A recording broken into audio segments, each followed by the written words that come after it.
Bom, o segundo debatedor é o Valdir Carlos Filho, ele é analista do Ministério Público Federal de Geografia da Secretaria de Apoio Pericial.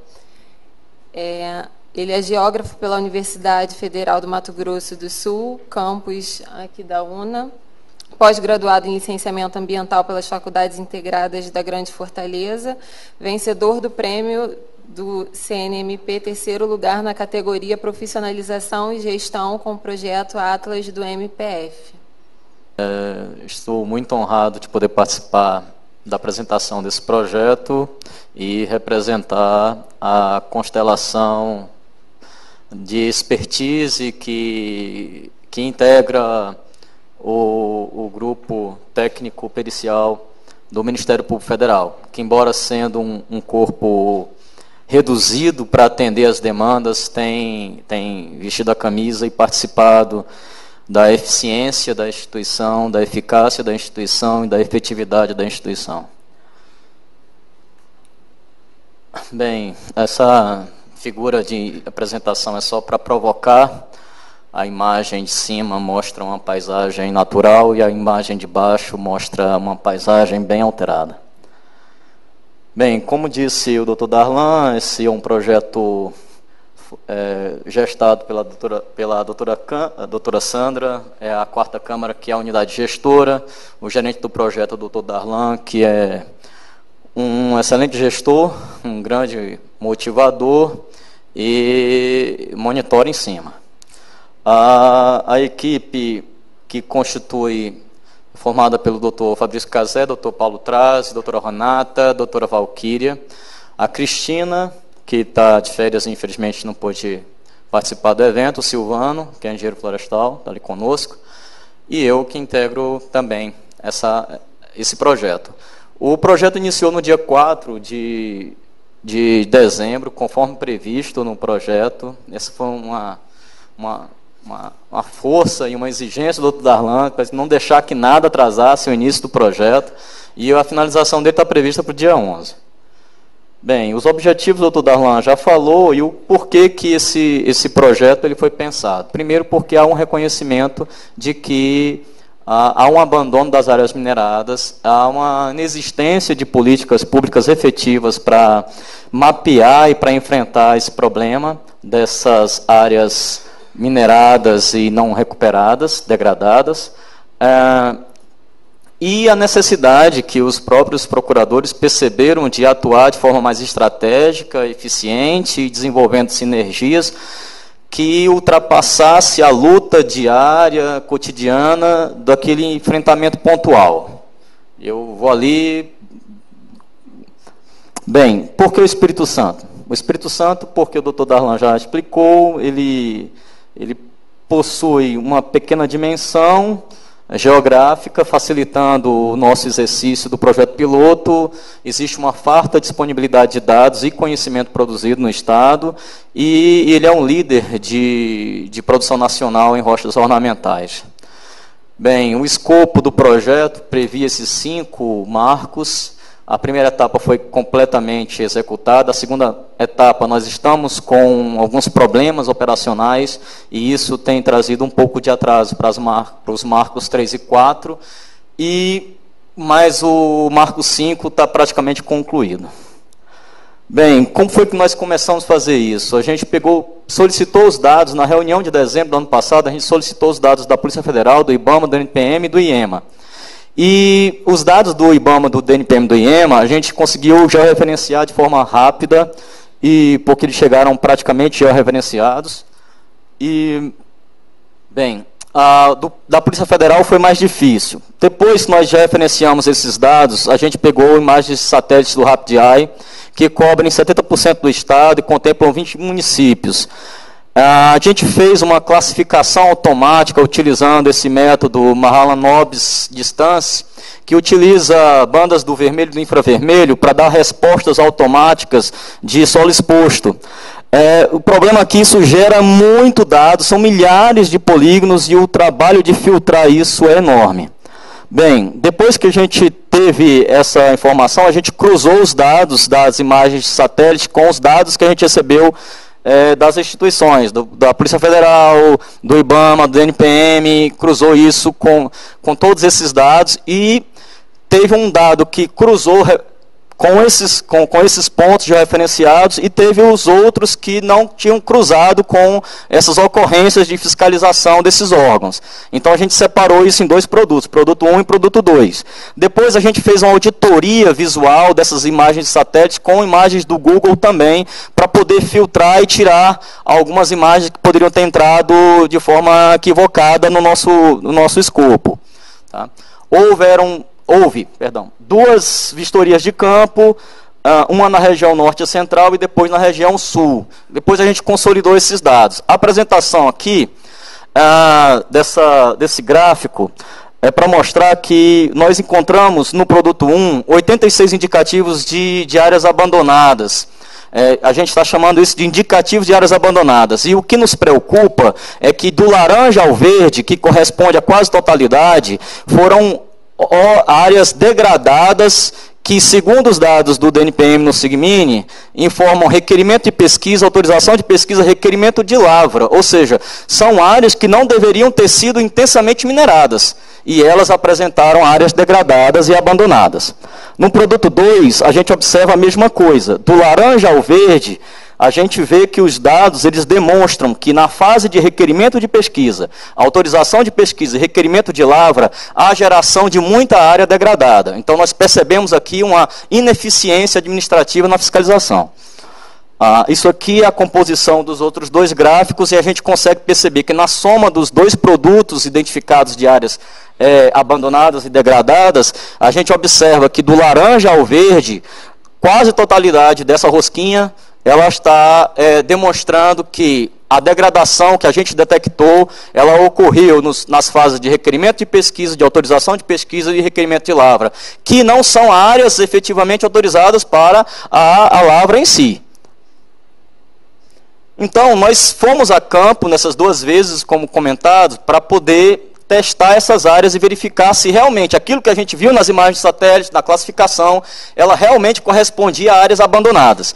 Então, 79% das áreas que a gente vistoriou, foram 92 áreas, corresponderam exatamente a áreas abandonadas. Ou seja, há uma adesão, há uma coerência, há uma conformidade do método que a gente utilizou para poder detectar passivo ambiental, ou seja, áreas abandonadas e não recuperadas. Mineradas, elas foram mineradas. Aí é que a grande preocupação é que elas foram degradadas e não recuperadas em fases que não deveriam ter sido intensamente mineradas. Antes de ter sido licenciada, antes de ter sido recebida a concessão de lavra, em fases de requerimento de pesquisa, em fases de autorização de pesquisa. Né? Requerimento de pesquisa não, perdão. Autorização de pesquisa. Bem, e aí a gente... Nesse outro gráfico, a gente pode comparar como é que se comporta os danos ambientais na região norte e na região sul. Na região norte, a gente observa que o amarelo ele se destaca mais do que na região sul. E a gente vai perceber o porquê disso, porque há uma atuação estratégica diferenciada na região sul. Há uma maior geração de rejeito, até porque a exploração de granito, dessas rochas ornamentais, ela gera muito rejeito, vocês vão verificar adiante. Bem, uma outra coisa que se pode observar de grande diferença é que a exposição de solo também é maior no norte do que no sul, e também a gente tem uma maior ocorrência de processos erosivos no norte do que o sul. Isso também demonstra a dimensão dessas áreas lavradas. Aqui, só para a gente ter uma ideia, isso aqui são áreas, essas rochas são rochas rejeitadas e não recuperadas, é uma lavra abandonada.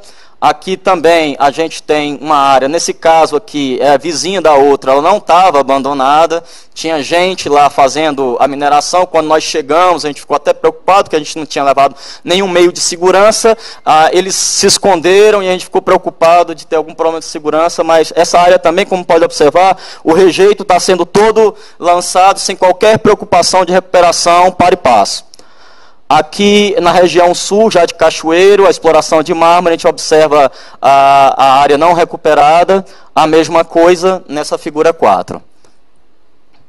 Bem, os dados, eles foram espacializados. Então, a gente pegou esses dados e a gente, distribuindo na geografia do Ministério Público, a gente descobriu que Colatina é uma região onde nós encontramos uma grande quantidade de passivos de mineração, decorrentes da mineração. Isso na amostra que nós fizemos. Nós não cobrimos o estado todo. Como dizemos, nós utilizamos 70% da superfície e 58 municípios ficaram de fora. Tá? E depois nós temos Cachoeiro e São Mateus, que seriam áreas prioritárias onde ocorre maior. E a gente tem... deixa eu só... Aqui a gente tem à esquerda a geografia do Ministério Público, que é uma coisa importante, e à direita a gente tem a densidade por município. Na fase de diagnóstico, essa fase que eu falei agora foi o marco 1, foi a fase de identificação do passivo mineral, da área degradada. E agora a gente fez uma investigação da atuação do Ministério Público buscando dados do Sistema Único. E a gente viu assim, eu tive uma ideia, nunca tinha feito nada parecido, da imensidão de dados e ações que o Ministério Público desenvolve. Porque extrajudiciais no Espírito Santo foram 14 mil registros extraídos. E no judicial, 13 mil registros extraídos. A gente filtrou isso para áreas temáticas, que é uma coisa muito difícil no Único, porque os campos são muito mal alimentados. O que acontece é que 364 registros distribuídos em 16 assuntos têm a ver com mineração. E 668 distribuídos em 22 assuntos na área judicial. Esse período compreendeu aproximadamente de janeiro de 2010 até setembro de 2015 para extrajudiciais e judiciais de outubro de 2009 até agosto de 2015. O que a gente fez com esses dados? A gente contabilizou tudo isso por município, por unidade do Ministério Público. Eu tenho quanto tempo? Está quanto tempo? 10 ainda. Tá. A gente espacializou esses dados. A gente fez uma correlação linear desses dados para uma exploração inicial. E a gente tentou verificar se para cada passivo que a gente viu nas imagens tem uma ação do Ministério Público Federal. Essa é a parte mais difícil e é aí que nós estamos travados. Bem, aqui é a distribuição da concentração de registros extrajudiciais com relação à mineração no Espírito Santo. A gente observa, à esquerda a gente tem por unidade do Ministério Público e à direita a gente tem por município. Isso é só para a gente, porque isso vai ficar disponível para vocês, e mais adiante é que eu quero chamar a atenção dos achados do projeto. Isso aqui é o resultado judicial. Bem, então a gente vê a concentração de extrajudiciais em Colatina e em Cachoeiro, também no Espírito Santo e Serra, que concentra muito o registro de informação, mas não necessariamente os dados estão devidamente georreferenciados. Por quê? Porque o Sistema Único georreferencia pela sede do município, não pelo local da ocorrência do passivo. Então, isso é um enfrentamento que a gente tem que achar. Qual é o grosso dessas ocorrências extrajudiciais? É a notícia de fato. Notícia de fato representa 63% dos registros observados para a mineração. Na parte judicial, o que a gente verifica? A gente verifica que a gente continua com Vitória, PR Espírito Santo e Serra, com uma concentração muito grande. A gente chama isso de outlier, porque assim, ele está fora porque tem uma concentração de registros muito grandes para PR lá. Né? E depois a gente retirou um pouco esses dados para poder não contaminar. Mas... de novo, Cachoeiro e Colatina são os grandes destaques. Quais são as classes de procedimentos mais utilizados na parte judicial que a gente observa aí? Né? São os inquéritos policiais e o AP, é o quê? Ação penal, perdão, desculpa. Bem, então o que a gente fez? A gente colocou uma coluna com os dados de identificação de passivo mineral, outra coluna com os dados de ocorrência do Ministério Público, e fez uma correlação fez um par. Quanto mais próximos esses pontinhos amarelos estivessem, mais perfeito estaria a ocorrência, a atuação do Ministério Público com a identificação de passivos minerais. Então, a gente observa que os pontos, apesar de estarem afastados, eles observam uma certa correspondência dessa reta. Ou seja, a atuação institucional está, sim, de certa forma, concordando com os achados que a gente fez. Isso aqui é um outro dado também que demonstra isso, e a gente fez a comparação utilizando somente os 29 municípios que tiveram ocorrência de achados de passivo, e a gente utilizou 77 municípios com todos eles, excluindo Vitória. Por quê? Porque Vitória era um ponto fora da curva. Agora eu queria te chamar a atenção. Pois não. Que nós temos que lembrar que a interiorização do MPF no Espírito Santo é recente, né, Renata? Então, muitos processos que são do interior, na verdade, os mais antigos, constam como se fosse de Vitória. Também. E aí distorce a estatística ali. Exato, exato. Por isso que a gente resolveu fazer essa retirada para ter uma melhor análise. As sugestões estratégicas que a gente apresenta para os senhores, para contribuir para o estímulo e provocar reflexões estratégicas de atuação institucional, são as seguintes.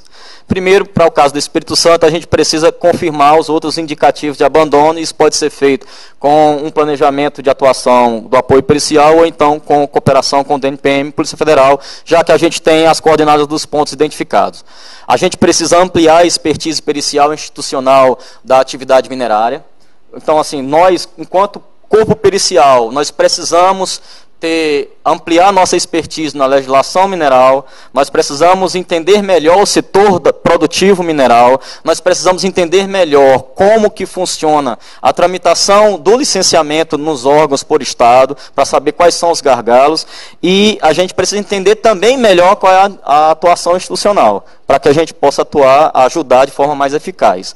Bem, e aí a gente começa, então, saindo da esfera do Ministério Público, a gente acha necessário que é preciso padronizar termos de referências específicos para rochas ornamentais, ampliando o rigor na emissão de guia de utilização. Nós entendemos que há necessidade de regulamentar a suspensão temporária da atividade minerária, porque a grande maioria dos casos de ocorrência de passivo mineral, de áreas não recuperadas, elas são ditas suspensas, ou suspensas legalmente ou suspensas ilegalmente, mas poucas delas têm um par e passo de recuperação de área degradada, um PRAD sendo realizado. Bem, estabelecer sanções para abandonos não notificados, isso sem prejuízo de reparação. 6. Melhorar a integração entre os procedimentos minerários e licenciamento ambiental, especialmente dando foco para o PRAD. Ô, joia, que lindo. Que bom. Não dá tempo para terminar. Bem, acho que nós entendemos que é necessário requerer a demonstração da efetividade do PRAD para que as atividades sejam suspensas.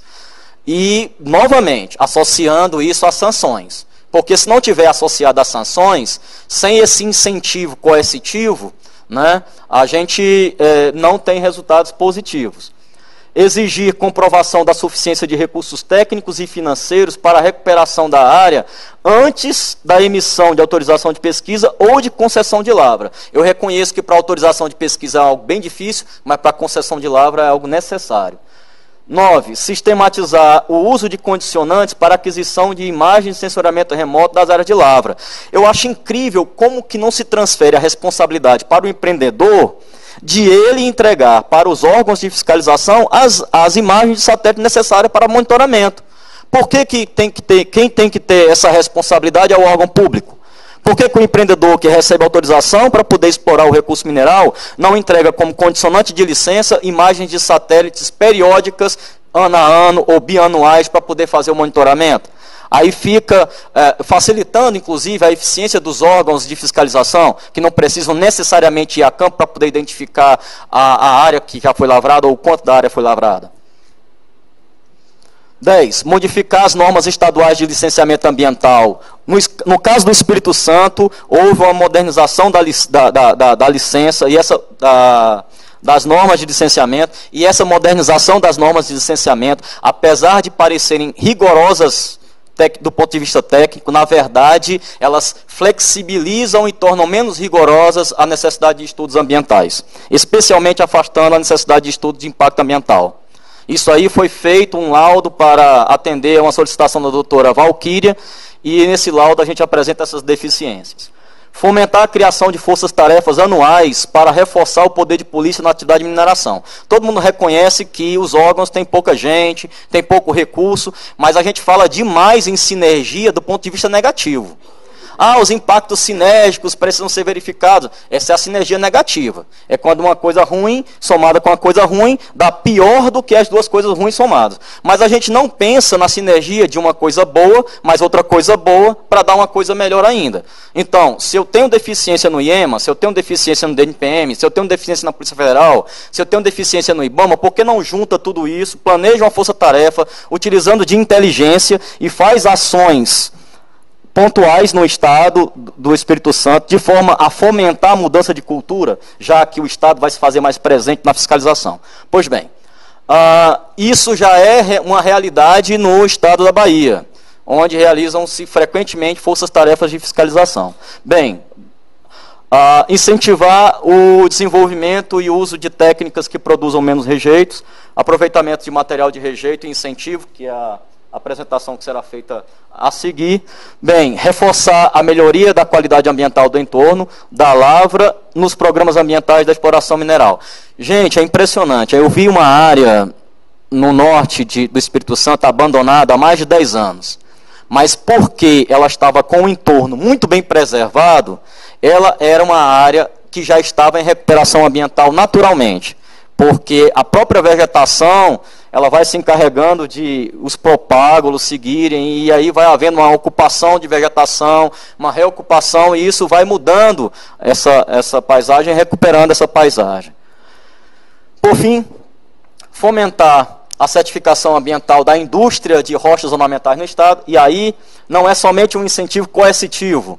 Se não se vai somente pela dor, pode se conseguir pelo amor. Então, que a própria indústria de rochas ornamentais entenda que ela ter um selo positivo de sustentabilidade ambiental favorece a sua imagem no mercado e pode lhe oferecer lucros. Bem, estabelecer melhorias na transparência, isso aqui eu acho importantíssimo. Instituir seminários estaduais que podem ocorrer de forma bianual, juntando todos esses segmentos, mas não pode ser somente um seminário, ele tem que produzir informação, ele tem que ser publicada essa informação para gerar um histórico de como que está evoluindo no tempo.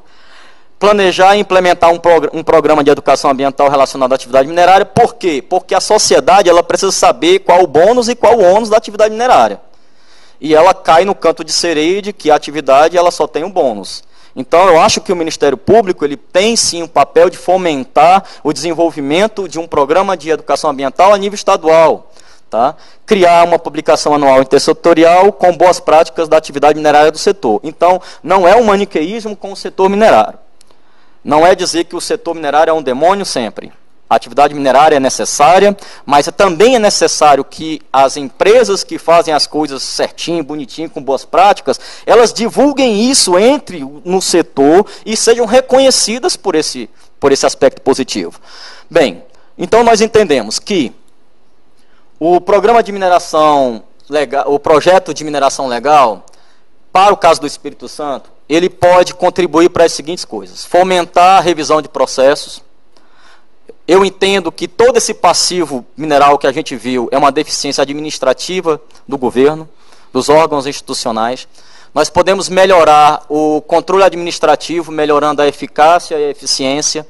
E quando eu falo controle administrativo, eu estou falando de DNPM e órgão ambiental de licenciamento. Incrementar o controle social, está faltando transparência nesse processo, quanto mais transparência, melhor. E se eu tenho um controle administrativo melhor, eu tenho um controle judicial melhor, controle social melhor, com certeza eu vou favorecer, eu vou potencializar o controle judicial. O Ministério Público, se ele souber que alguma coisa está acontecendo de forma errada, que a própria sociedade pode chegar e dizer, olha, está acontecendo errado, por conta da transparência, eu posso acionar, então, o controle judicial devidamente. E aí a pergunta, é o fim? Será que o projeto Mineração Legal, assim, ele tem uma série de problemas ainda não satisfeitos enquanto sua execução, mas será que o aprendizado desse projeto é útil para a instituição? Nós entendemos que sim. Obrigado.